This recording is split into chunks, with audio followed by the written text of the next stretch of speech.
મિત્રો, શું તમે ક્યારેય ધ્યાન આપ્યું છે કે સ્ત્રી જ્યારે પ્રેમમાં હોય છે ત્યારે તે શબ્દોથી નહીં પણ સંકેતોથી વાત કરે છે? તમે કદાચ આઈ લવ યુ સાંભળવા માંગો છો, પણ તે તેની આંખોમાં ટ્રસ્ટ મી શોધી રહી હોય છે. પુરુષો ઘણીવાર વિચારે છે કે પ્રેમ જીતવો હોય તો ઇમ્પ્રેસ કરવું પડે, ગિફ્ટ આપવી પડે, સ્ટાઇલ બતાવવો પડે. પણ એક સ્ત્રી ઇમ્પ્રેસ થતી નથી. તે ઓબ્ઝર્વ કરે છે, તે ફીલ કરે છે, તે એનર્જી વાંચે છે. અને આજે હું તમને એક એવું રહસ્ય કહેવા જઈ રહી છું જે ખૂબ ઓછા લોકો સમજે છે.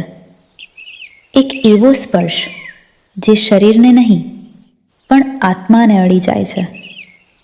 જ્યારે એક સ્ત્રી તમારી સામે બેઠી હોય અને વાત કરતી વખતે થોડી શાંત થઈ જાય, તે સાયલન્સ ખાલી નથી, તે સાયલન્સ પ્રશ્નોથી ભરેલું હોય છે. શું હું આ માણસ પર વિશ્વાસ કરી શકું? શું આ મને સમજશે? શું આ મને સુરક્ષિત રાખશે? સ્ત્રીને જીતવા માટે શબ્દો નહીં, સ્થિરતા જોઈએ. એક એવો પ્રેઝન્સ જેમાં ઉતાવળ ન હોય, જેમાં દબાણ ન હોય. મનોચિકિત્સા કહે છે ટ્રસ્ટ ફિઝિકલ રિસ્પોન્સ દ્વારા પણ બને છે.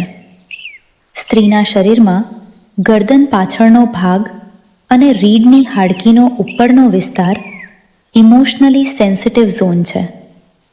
જ્યારે કોઈ પુરુષ જેની સાથે તે આરામદાયક અનુભવે છે, ધીમેથી, સન્માનથી તેના વાળને પાછળ કરે અને ગરદન પાછળ હળવો, વિશ્વાસભર્યો સ્પર્શ કરે, ત્યારે શરીર રિલેક્સ મોડમાં જાય છે. ઓક્સિટોસિન રિલીઝ થાય છે, જેને બોન્ડિંગ હોર્મોન કહે છે.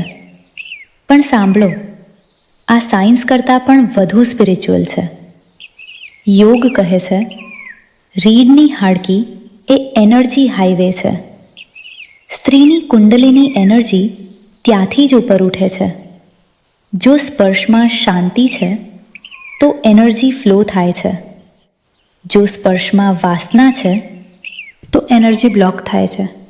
સ્ત્રી તરત ઓળખી લે છે તેના શરીરને ખોટું બોલવું આવડતું નથી. એક સાચો પુરુષ સ્ત્રીને અડતા પહેલાં તેના મનને સ્પર્શે છે. તે ઉતાવળ નથી કરતો, તે દબાણ નથી કરતો, તે ફક્ત હાજર રહે છે. જ્યારે તે તેની પાસે બેસે છે, ધીમેથી તેના ખભા પર હાથ મૂકે છે, તેનો સ્પર્શ કહે છે હું તને સમજું છું, હું તને તોડીશ નહીં, હું તને સુરક્ષિત રાખીશ. અને ત્યાંથી શરૂ થાય છે સાચો સંબંધ. પણ અહીં એક મોટું સત્ય છે. જો તમારો હેતુ ફક્ત શરીર છે તો તમારો સ્પર્શ ભાર બની જશે. સ્ત્રીને જીતવા માટે તેને સુરક્ષા આપો. તેને અનુભવો કે તે તમારી પાસે કમજોર બની શકે છે. જ્યાં સ્ત્રી સુરક્ષિત અનુભવે છે ત્યાં તે સમર્પિત થાય છે. યાદ રાખો, સ્ત્રીનું દિલ જીતવું એટલે તેને કંટ્રોલ કરવું નહીં, તેને અન્ડરસ્ટેન્ડ કરવું, તેને રેસ્પેક્ટ આપવું, તેને સ્પેસ આપવું. અને જ્યારે યોગ્ય ક્ષણ આવે, ધીમેથી, હળવા સ્પર્શથી તેને અનુભવો કે તમે તેની સાથે છો. તો મિત્રો, આજે એટલું જ તો. ફરી મળીશું આગલા વિડીયોમાં. અને અમારા પરિવારમાં જોડાવા માટે તૈયાર હોય તો કૃષ્ણા માયા કોટ્સને સબસ્ક્રાઈબ કરીને જાજો.